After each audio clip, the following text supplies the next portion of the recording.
தெய்வமே எக்ஸாம் எப்படியாவது நல்லா எழுதிடணும் அப்படின்னு அலாரம் வச்சதும் கும்பிட்டு இருக்கேன். எதுக்குன்னு தானே பாக்குறீங்க? இட்ஸ் 11:11 ஒரு யூனிவர்சல் டைமிங்காமே. எத்தனை பேருக்கு தெரியும்? கமெண்ட்ல சொல்லுங்க பார்ப்போம். அதுக்கு தான் நல்லா வேண்டிட்டு இருக்கேன். நடுவில் நம்பால் எதுக்கு வந்தாங்கன்னா, நாங்கள் 2 பேரும் குரூப் ஸ்டடி பண்ணிட்டு இருக்கோம். அப்படின்னா நான் சில டாபிக்ஸ் அவளுக்கு சொல்லுவேன், அதை ரீசர்ச் பண்ணி அவள் எனக்கு கொஞ்சம் எக்ஸ்பிளைன் பண்ணுவேன். நடுவில் விட்டா பாருங்க ஒரு அடி மண்டையில் பொலிர்னு மூலையே குழம்பிடுச்சு. அப்படி எதுக்கு அச்சான்னு கேட்டதுக்கு சும்மா சிச்சின்கிறேன் நான் வேற. அதுக்கு தான் மண்டையிலே போட்டா ஒன்று. நான் மட்டும் கஷ்டப்படுறது இல்லாமல் மேடமும் நம்மளுக்காக கஷ்டப்படுறாங்க. சின்சியராக பார்த்தீங்கன்னா மொபைலில் ChatGPT ஓப்பன் பண்ணிக்கிட்டு அதில் ஆன்சர் தேடி எனக்கு கொஞ்சம் எக்ஸ்பிளைன் பண்ணிட்டு இருக்கா. இன்னைக்கு நாள் எப்படி போச்சுன்னு பார்த்தீங்கன்னா நேற்றை விட கொஞ்சம் பெட்டராக தான் போச்சு. கொஞ்சம் நல்லாவும் படிச்சிருக்கேன்.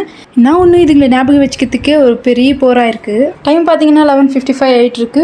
இன்னும் கொஞ்சம் சாப்டர்ஸ் எல்லாம் கவர் பண்ண வேண்டியது இருக்குது. நம்மளால் பார்த்தீங்கன்னா நம்மளுக்காக லேஸ் பேக்கெட்டையும் தண்ணியும் எடுத்துகிட்டு வந்திருக்கான். ஆனால் பரவாயில்லப்பா, கொஞ்சம் ஹெல்ப் பண்ணிட்டு இருக்கான். நேற்றை விட இன்னைக்கு எவ்வளவோ மேல் தான். நேற்று என்னடானா எனக்கு முன்னாடி தூங்கிட்டான்.